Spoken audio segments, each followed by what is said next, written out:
Passamos a apresentar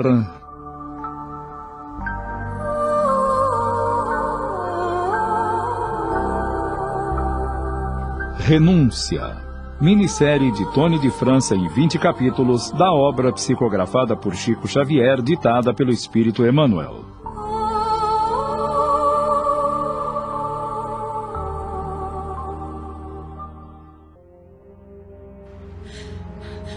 Alcione, minha irmã, como detesto minha mãe. Não diga isso, Beatriz. Como podes, em tão pouco tempo de provação e testemunho, esquecer o perdão que Jesus nos ensinou? Lembra os deveres filiais que devem ser sagrados em nossa vida.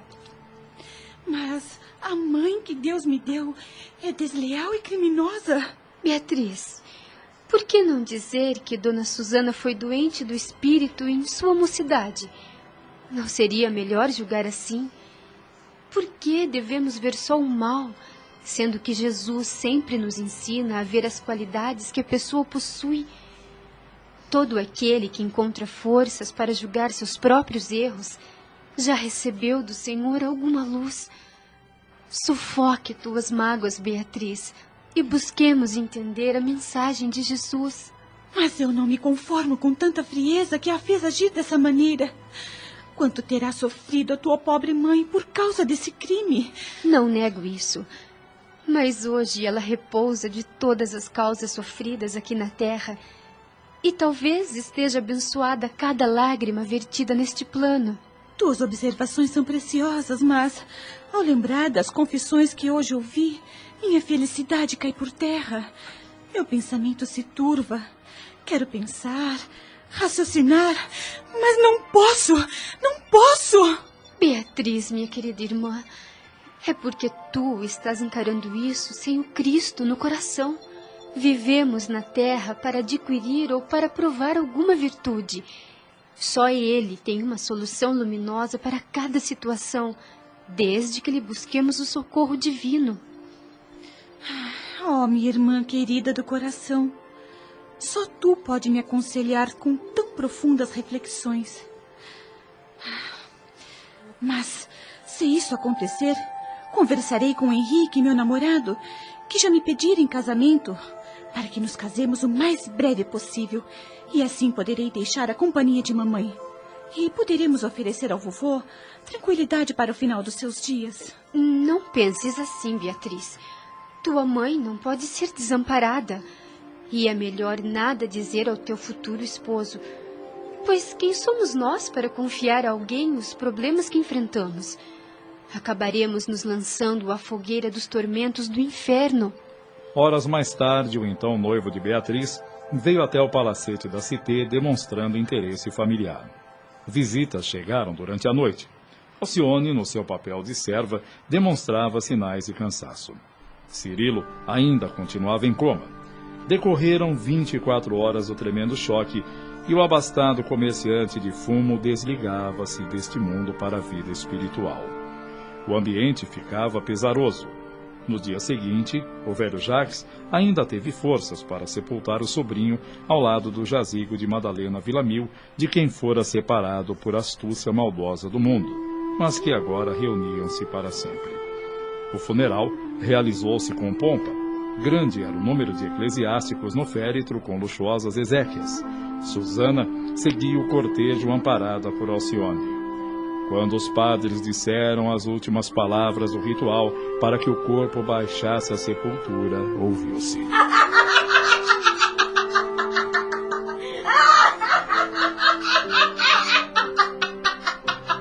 Susana Davenport havia enlouquecido.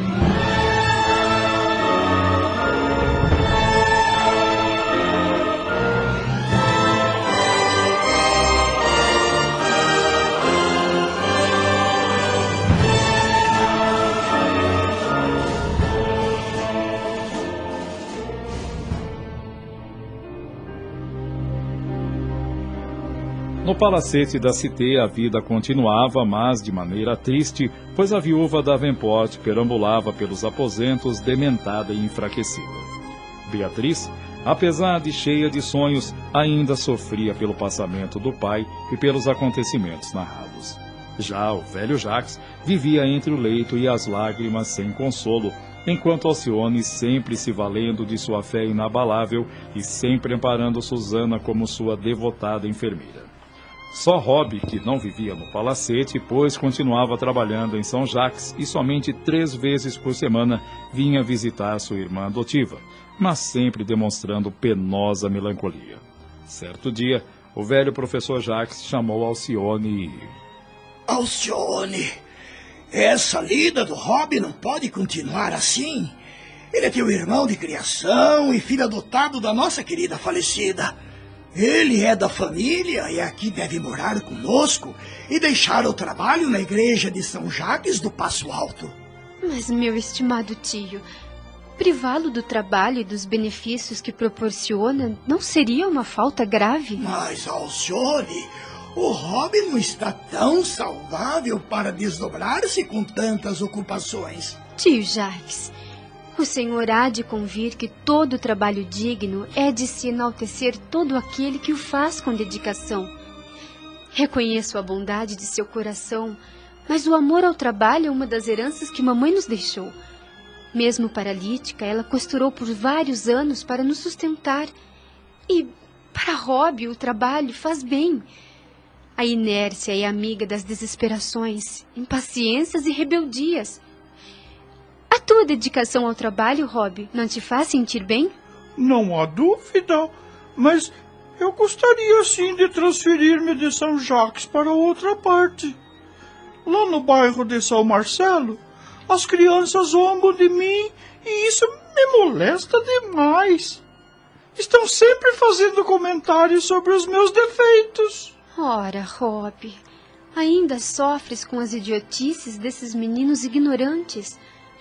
Quando estamos cumprindo com nossas obrigações e dever perante Deus e a nossa consciência, tudo mais como ingratidão, grosseria dos outros não nos afetam. E lembre-se, meu irmão, que os defeitos do corpo são bem melhores que os da alma. Lembras de nossa mãe? Nunca reclamava da água da chuva que invadia nosso quarto e jamais se lamentou para ter uma casa mais confortável. Rob, Alcione está certa. O trabalho é uma bênção de Deus. E, de fato, todos nós temos dificuldades a vencer na vida. O próprio Jesus sofreu em sua vida terrena.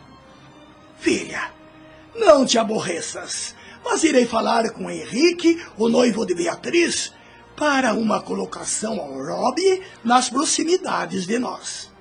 Não tardou e em dias estava Rob residindo no palacete com sua irmã, com Beatriz e o velho tio Jacques, e trabalhando em São Landry, próximo da Cité.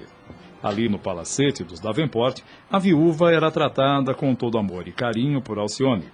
Beatriz transformara-se numa jovem acessível, mas encorajada a seguir enfrentando as borrascas do mundo, o que despertava maior satisfação ao seu noivo.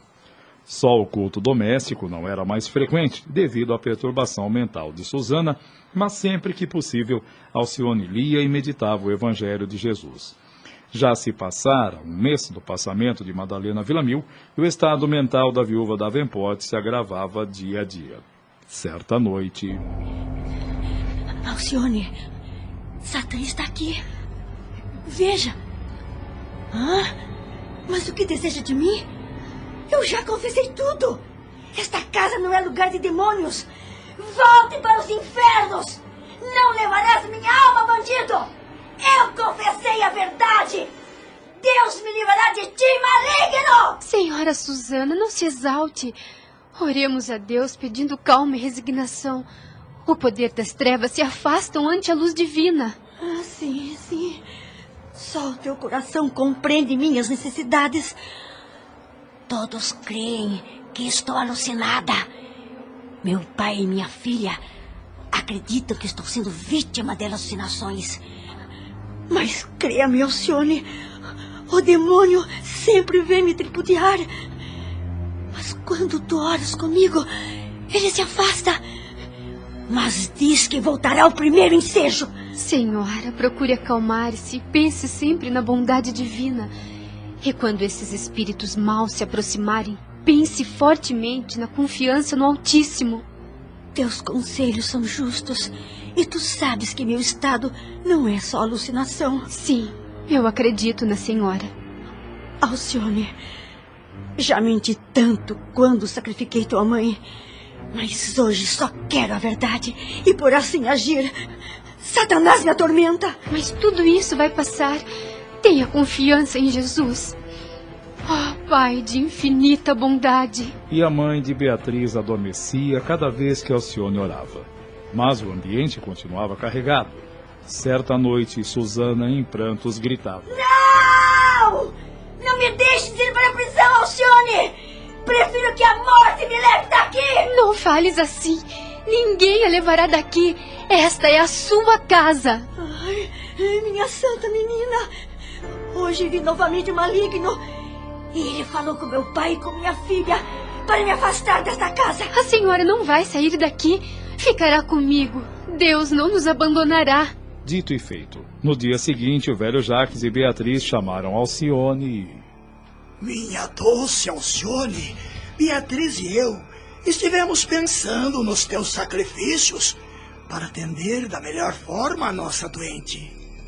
De comum acordo, achamos conveniente que a internemos numa casa própria, onde ela será tratada sem exigir a sua devota dedicação, que está te consumindo aos poucos. Pensam em afastá-la do convívio familiar? Não, eu não concordo. Dona Susana não pode sair daqui. Estou acostumada às vigílias noturnas. Ela precisa de carinho, ainda mais agora no transe amargo porque está passando. Eu não duvido dos cuidados das enfermeiras, mas ela se sentirá abandonada por nós. Mas, minha amada irmã, tu estás definhando. Veja tua saúde e o estado de loucura de mamãe. Todos que aqui a visitam se impressionam com o estado de vocês duas. Tu pela dedicação e ela por sua loucura. Vocês não compreendem. A companhia de Dona Susana me faz bem. Desde a partida de mamãe, sinto um grande vazio na minha alma. Quando toco o cravo para ela, sinto que o espírito fica satisfeito.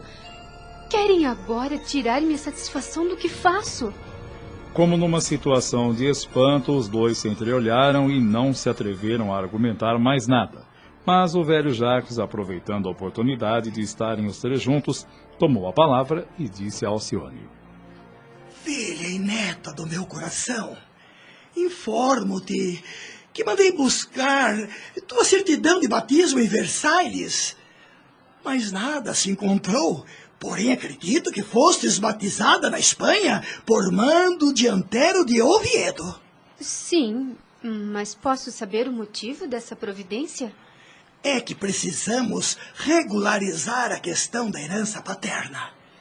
Beatriz e eu precisamos atender essa parte. Estamos apresentando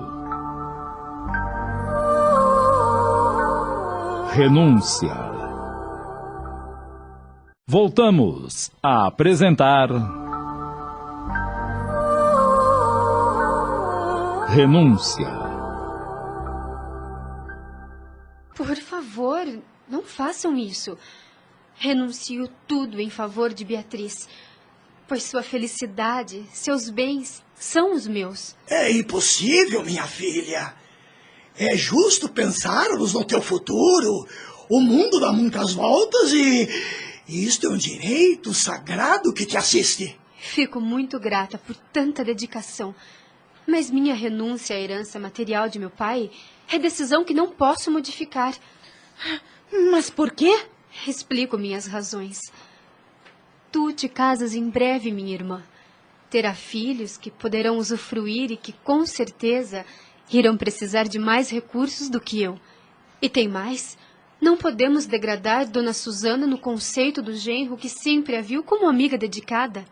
Apesar de tudo, Alcione, gostaríamos de restabelecer a verdade, mesmo sendo dolorosa. Sei que Henrique de Saint-Pierre não se conformará, Mas para Beatriz, no futuro, ela jamais se perdoaria por ter ocultado ao seu esposo toda a verdade e negligenciando o exemplo que estás no passado. Pense bem, filha. Quem sabe, com mais calma, ponderarás nesse particular. Não. Não esperem por isso. Minha decisão é irrevogável. Alcione, essa tua resolução não poderia parecer menosprezo a um esforço de teu pai? Minha consciência me diz que o nosso amado ausente me abençoa as intenções. Vocês nem imaginam, mas meu pai deixou uma herança muito mais sublime. Como assim?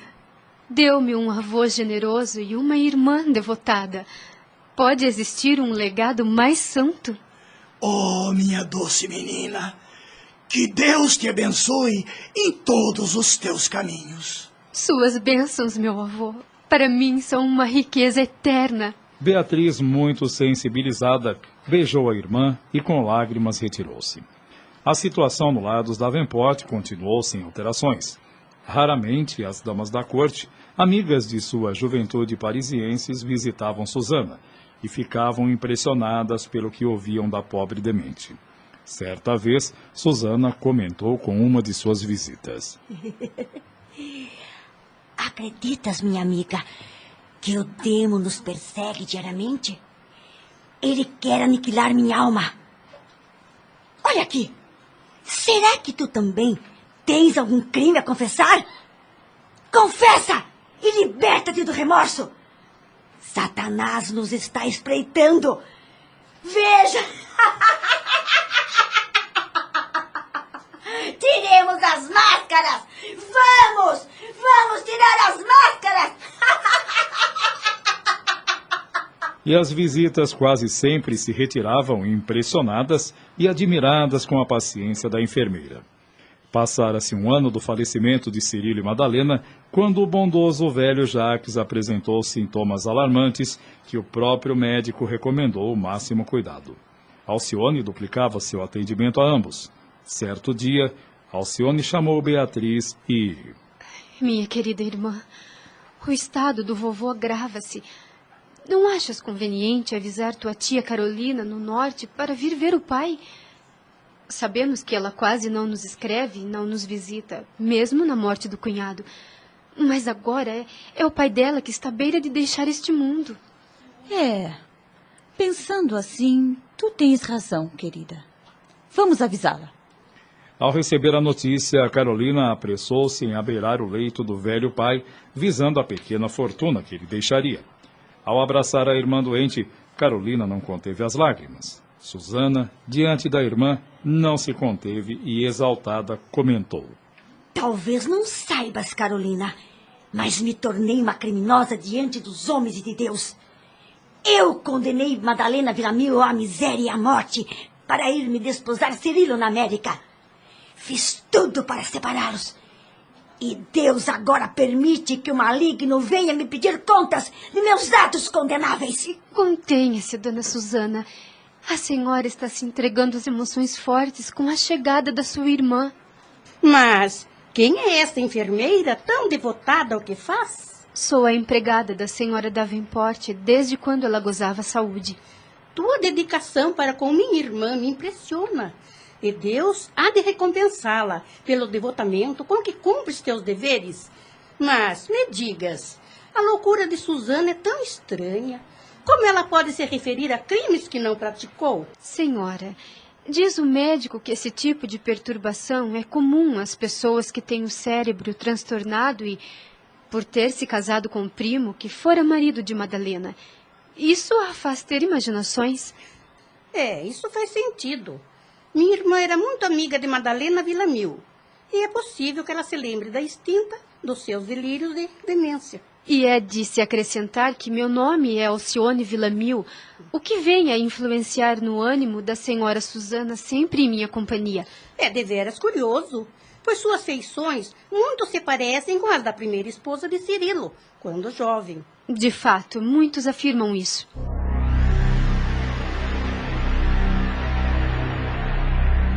No dia seguinte à chegada de Carolina, seu pai, após longos dias de sofrer, despedia-se do mundo com muita serenidade. Após o funeral, um dos filhos de Carolina insistia para regressar ao norte, mas ela insistia. Filho, tenha paciência, pois papai deixou certa quantia em dinheiro e, com certeza, estou incluída no testamento, que só será aberto daqui a 3 dias. Esperemos, sim.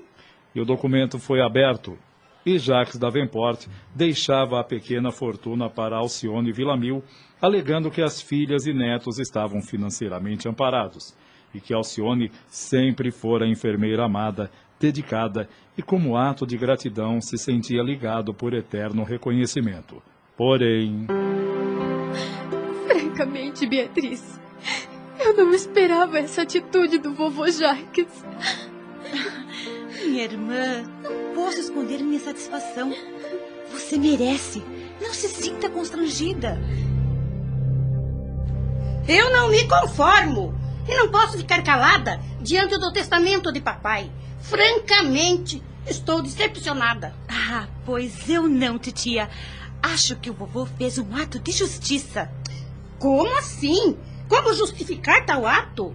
Nunca esperava que o meu pai fosse esquecer sua prole em favor dos serviços de uma criada. Ah, mas isso não vai ficar assim. Vou pleitear a anulação do testamento. Papai deve ter sido enganado. Não diga isso, titia. Alcione sempre foi considerada uma filha nesta casa. Aliás, até ontem, a senhora mesmo não lhe ligou os maiores elogios e... Sim, mas como serviçal? Senhora minha tia, por ter se ausentado por anos do nosso convívio, você não conhece as elevadas qualidades de Alcione, mas considere-se feliz ainda de conseguir enxergar as almas que desempenham a tarefa dos anjos. Que eu saiba, desde que se casou, vive em sua propriedade com um esposo abastado e os filhos que participam do seu bem-estar até hoje inalterado. Aliás, esta era a opinião de vovô, que se queixava da sua ausência. Nós, porém, não podemos dizer o mesmo. A morte de papai nos trouxe amargas lições que Alcione nos tem dado a compreender com sua bondade sem par, e sem dizer do devotamento com a moléstia de mamãe. Mesmo assim, Beatriz, não aceito a opinião da tua juventude inexperiente. Ao meu ver, Alcione não tem senão o título de serva. Sua mãe está demente, mas eu não perdi a razão. Vou, sim, recorrer à justiça.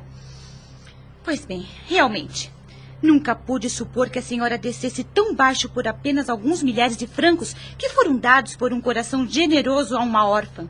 Mas saiba, minha tia, que não ficarei inerte ante os juízes de Paris. Sua reivindicação poderá vingar, mas eu darei a Alcione publicamente um legado equivalente à pequena herança que vovô deixou. Assim, nossos amigos saberão que a reclamação não parte desta casa, e sim de um espírito inconformado e mesquinho. Insultas-me! És muito nova para discutir comigo. Vejo que tu e a serva fizeram a cabeça do velhinho doente. Ah, podes julgar como lhe ditam seus próprios sentimentos. Pois bem, hoje mesmo retorno para casa. Fique ciente que não precisamos do dinheiro de papai e nem do teu. Se me referir à herança, é porque somos todos obrigados a honrar a justiça e nunca precisarei da miséria de alguns escudos. Ah, e que Deus te proteja da serva intrusa, para que não te cause decepções. Concordo com sua decisão de partir. É melhor mesmo que o escândalo fique só entre nós, e que a senhora renuncie a recorrer do testamento, pois isso me levaria também a público, como sua adversária. Acabamos de apresentar...